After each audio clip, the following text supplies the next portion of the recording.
नमस्कार दोस्तों, जय हिंद। स्वागत है फिर से एक बार आपके अपने YouTube चैनल हर्ष सॉल्यूशन में। दोस्तों, हम लोग देख रहे हैं नागपुरी व्याकरण से संबंधित टॉप 500 क्वेश्चंस और ये आज इसका 8वां पार्ट है। दोस्तों, इससे पहले ही हम लोगों ने 7 पार्ट देख लिया है। अगर आपने उन सारे वीडियोस को नहीं देखा है तो आप चैनल के प्लेलिस्ट में जा कर के उन्हें देख सकते हैं, क्योंकि दोस्तों ये सारे प्रश्न आपके आगामी JSSC CGL के एग्ज़ाम के दृष्टिकोण से काफ़ी महत्वपूर्ण है। ऐसे प्रश्न आपसे पूछे जा सकते हैं, तो आप इन्हें करके जाएं और अपनी तैयारी में कोई भी कमी ना रहने दें। तो दोस्तों, आइए देखते हैं आज का पहला प्रश्न और कंप्लीट करते हैं इस पूरे सेट को। आपसे एक रिक्वेस्ट है दोस्तों, अगर आज आप पहली बार हमारे इस चैनल को विजिट कर रहे हैं तो प्लीज़ चैनल को सब्सक्राइब कर बेल आइकन को प्रेस कर लीजिएगा। दोस्तों, इससे जो भी वीडियोस मैं आगे आपके लिए लेकर के आऊँगा उसकी नोटिफिकेशन आपको मिलेगी और आप किसी वीडियो से नहीं चूकेंगे। तो देखिए दोस्तों, आज का जो पहला प्रश्न है हमारा, ये कहता है कि मास महीना जो है, माघ यहाँ पर होना चाहिए दोस्तों, यहाँ पर मास महीना बोल दिया है। तो मास महीना कौन भाषा का शब्द है क्या? तो बताइए, मास महीना कौन भाषा का शब्द है क्या? तो तुर्की, यहाँ पर देखिए आपको बोल रहा है तुर्की होगा, या फिर देखिए अरबी होगा, हिंदी होगा, या फिर देशज। तो जो इसका आपका जो सही उत्तर हो जाएगा वो है ऑप्शन नंबर आपका, ये हो जाएगा बी। ठीक है, अरबी और फारसी का ये एक शब्द है। ठीक है, चलिए देखते हैं अगला प्रश्न। देखिए, क्रिया विशेषण, देखिए क्रिया विशेषण से संबंधित शब्द मन कौन शब्द रूप कर उदाहरण है क्या? तो बताइए दोस्तों, क्रिया विशेषण से संबंधित जो शब्द होते हैं वो कौन से शब्द रूप के उदाहरण होते हैं? तो क्या ये अविकारी होते हैं, विकारी होते हैं, तत्सम, या फिर तद्भव?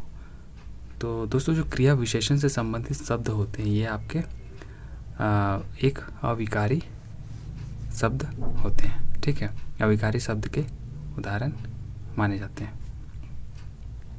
चलिए देखते हैं अगला प्रश्न।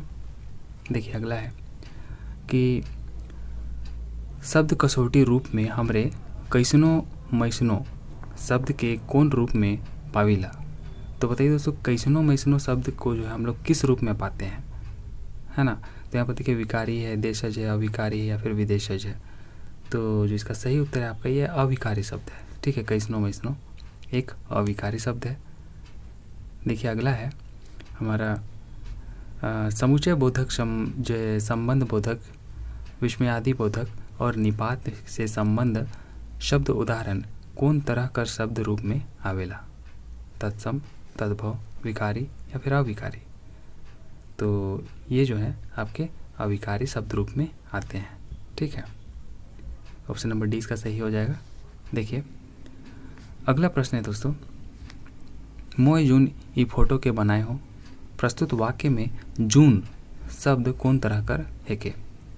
तो देखिए दोस्तों, मोय जून ई फोटो के बना हो मतलब मैं इस फोटो को बनाया हूँ, इसमें ये जो जून है तो ये आपका किस चीज़ को दिखा रहा है? ये जून कोई महीना का नाम नहीं है दोस्तों। जून नागपुरी भाषा में प्रयोग किया जाने वाला एक शब्द है जो कि मंथ से संबंधित नहीं है। ठीक है, तो बताइए समुचय बोधक है, विस्मयादि बोधक है, निपात है, या फिर देवल में कोनो नहीं है? तो ये दोस्तों एक निपात है। ठीक है, क्या है? एक निपात। आप याद रखेंगे, ये एक निपात है। ठीक है, देखिए अगला प्रश्न है, व्युत्पत्ति कर आधार पर शब्द कर कै ठो भेद होएला? तो बताइए दोस्तों, व्युत्पत्ति के आधार पर शब्द के कितने भेद होते हैं? 3 ठो, 4 ठो, 5 या फिर 2? तो व्युत्पत्ति के आधार पर हम लोग देखें तो ये इसके कुल 3 भेद होते हैं। ठीक है, ऑप्शन नंबर ए इसका सही हो जाएगा। देखिए दोस्तों, अगला प्रश्न है यहाँ पर, आप इसको देखिए, सावधान वो तो के मारे कहावत है, मतलब किसी को सावधान करते हुए कह रहा है कि सावधान हो जाओ, वो तुमको मारने आ रहा है। तो प्रस्तुत वाक्य में सावधान जो है कौन तरह का शब्द है? तो हिंदी शब्द है, अविकारी है, विकारी है, या फिर देवल में कोनो नहीं? तो बताइए दोस्तों, ये कौन सा शब्द है? तो सावधान जो है आपका एक अविकारी शब्द है।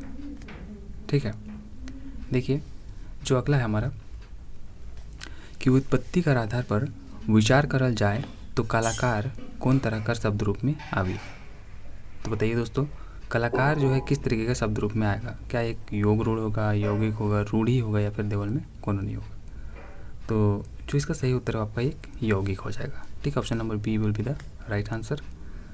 चलिए दोस्तों देखते हैं अगला प्रश्न। देखिए अगला है, देवल में कौन रूढ़ शब्द कर उदाहरण है के।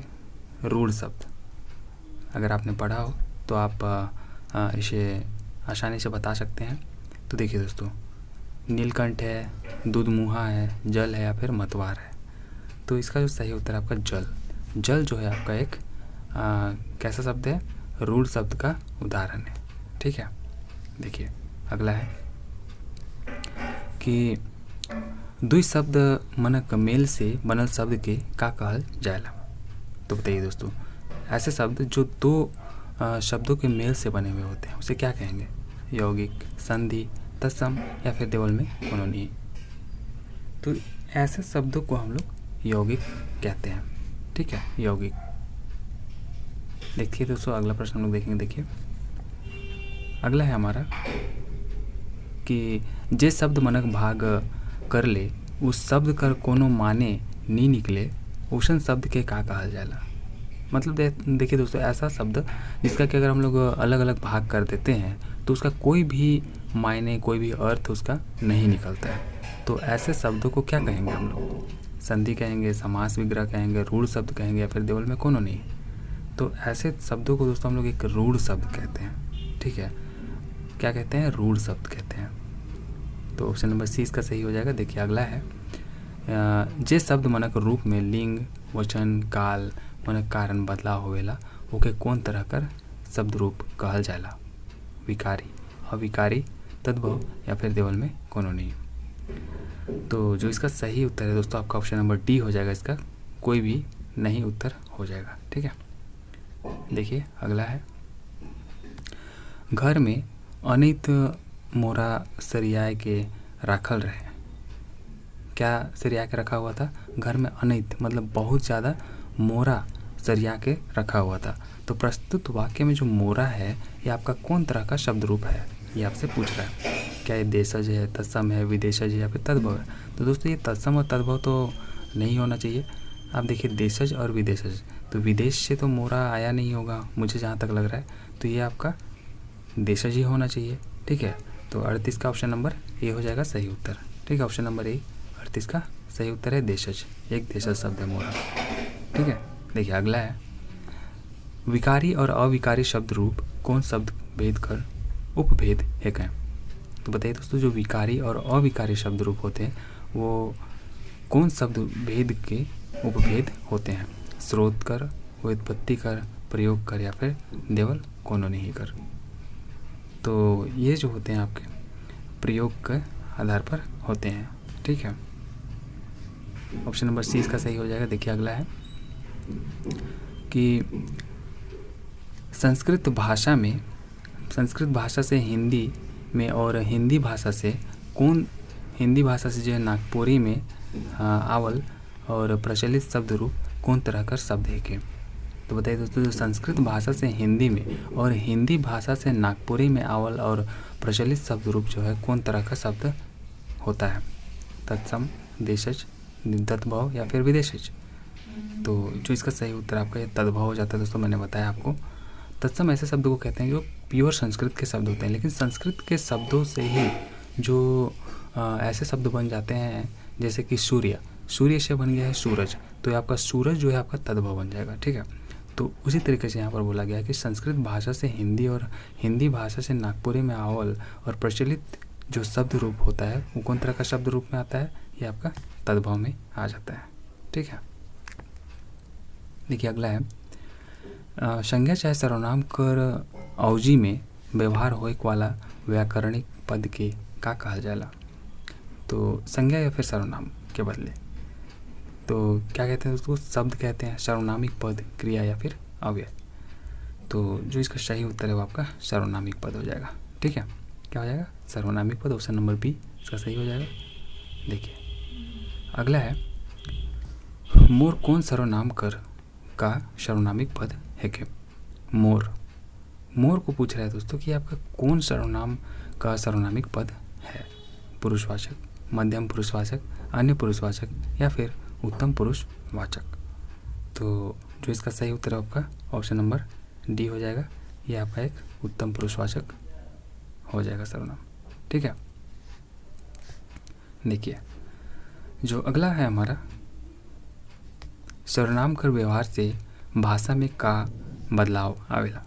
तो सर्वनाम की जो हम लोग प्रयोग करते हैं किसी भी भाषा में, तो उससे भाषा में किस तरीके का बदलाव आता है? क्या निरस्ता आ जाती है, सुंदरता आ जाती है, मधुरता, या फिर देवल में कोई भी बदलाव नहीं आता है। तो दोस्तों हम लोग सर्वनाम की जब कभी भी अपनी भाषा में यूज़ करते हैं तो इससे जो भाषा की सुंदरता है वो काफ़ी बढ़ जाती है। ठीक है, क्योंकि संज्ञा का रिपीटेशन बार बार नहीं होता है, इसीलिए भाषा की सुंदरता इससे बढ़ जाती है। Option number B will be the right answer यहाँ पर हो जाएगा दोस्तों। देखिए अगला है कि जे सर्वनामिक पद से कोनो सवाल पूछल जाएला उकर संबंध कौन सर्वनाम से होएला। आपको यहाँ पर बताना है कि जो भी सर्वनामिक पद से कोनो सवाल पूछल जाएला उकर संबंध कौन सर्वनाम से होएला। सवाल बोधक, संबंध बोधक, निश्चय बोधक या फिर कोई भी नहीं। तो जो इसका हमारा सही उत्तर है ये आपका सवाल बोधक हो जाएगा, क्योंकि सवाल पूछा जा रहा है, तो इसलिए ये ऑप्शन नंबर ए इसका सही हो जाएगा। ठीक है, देखिए दोस्तों अगला है, कौन सर्वनाम कर 3 ठोक भेद भाषा में प्रचलित है। तो बताइए, संबंध बोधक, आदर्श सूचक, अनिश्चय बोधक या फिर कोई भी नहीं। तो जो इसका राइट आंसर है आपका ऑप्शन नंबर डी हो जाएगा, कोई भी नहीं। ठीक है, देखिए अगला है हमारा, ए दे तोर लागिन मोय बेस मोबाइल किन लाइन हो। मतलब बोल रहा है दिखा करके कि देखो मैंने तुम्हारे लिए अच्छा मोबाइल खरीद करके लाया है। तो प्रस्तुत वाक्य में कई ठो सर्वनामिक पद आए। तो बताइए दोस्तों इस वाक्य में कितने आपको सर्वनामिक पद दिखाई दे रहे हैं? 4 ठो, 3 ठो, 2 ठो या फिर 1 ठो। तो जो इसका सही उत्तर है 3 ठो हो जाएगा। ठीक है, ऑप्शन नंबर बी इसका सही उत्तर हो जाएगा। देखिए दोस्तों जो अगला प्रश्न है हमारा, कुछ आदमी वोट देख नहीं जाना। कोई आदमी जो है वोट देने नहीं जाता है, तो प्रस्तुत वाक्य में कौन सर्वनाम से संबंधित है। तो सर्वनाम से कौन संबंधित है, मतलब कौन से सर्वनाम से संबंधित है दोस्तों ये बताइए। निश्चयवाचक, संबंधवाचक, अनिश्चयवाचक या फिर नीचवाचक। तो कुछ आदमी वोट देख नहीं जाए ना। ठीक है, तो प्रस्तुत वाक्य कौन सर्वनाम से संबंधित है। तो ये जो वाक्य है ये आपका एक अनिश्चयवाचक सर्वनाम से संबंधित है, क्योंकि कुछ आदमी, अब पता नहीं कौन से हैं वो आदमी, तो कुछ इसमें निश्चितता प्रतीत नहीं हो रही है दोस्तों, इसीलिए एक अनिश्चयवाचक सर्वनाम का एग्जाम्पल हो जाएगा ये वाक्य। ठीक है, देखिए अगला है, कोनो उद्देश्य के बोले चाहे लिखे के लिए व्यवस्थित पद समूह का कहेला। तो दोस्तों किसी भी आपका देखिए उद्देश्य को बोलने या फिर लिखने के लिए व्यवस्थित पद जो समूह होता है उसको क्या कहते हैं, क्या कहलाता है वो? शब्द, पद, वाक्य या फिर संधि। तो ये जो है आपका कहलाता है वाक्य। ठीक है, ऑप्शन नंबर सी इसका सही हो जाएगा। देखिए अगला है, केकर लगिनी किताब के की नान ले। मतलब किसके लिए इस किताब को खरीद करके लाए हो। प्रस्तुत वाक्य में कौन सर्वनाम गौण है। तो बताइए दोस्तों प्रस्तुत वाक्य जो है इसमें कौन सा सर्वनाम गौण है। तो सवाल बोधक, निश्चयवाचक, संबंधवाचक या फिर कोई भी नहीं। तो ऑप्शन नंबर बी इसका सही हो जाएगा, निश्चयवाचक। ठीक है, निश्चयवाचक इसका ऑप्शन नंबर बी सही उत्तर हो जाएगा। देखिए दोस्तों आज के इस सेशन का जो अंतिम प्रश्न है हमारा ये कहता है कि साधारण रूप से वाक्य कर कौन कौन अंग होएला। तो बताइए दोस्तों साधारण रूप से वाक्य के कौन कौन से अंग होते हैं। संधि समास, उपसर्ग प्रत्यय सार्थक, निरर्थक या फिर उद्देश्य और विधेय। तो इसका सही उत्तर है दोस्तों ऑप्शन नंबर डी, उद्देश्य और विधेय। ठीक है, ऑप्शन नंबर डी इसका सही हो जाएगा। तो ये थी दोस्तों आज की पूरी वीडियो। उम्मीद करता हूँ आपको कुछ ना कुछ सीखने को ज़रूर मिला होगा। दोस्तों अगर आपको कुछ सीखने को मिला है और वीडियो पसंद आई है तो इसे प्लीज़ लाइक कर अपने दोस्तों के बीच में ज़रूर शेयर कर दीजिए, चलिए दोस्तों, मिलते हैं इसके अगले पार्ट में। तब तक के लिए टेक केयर। जय हिंद, जय भारत।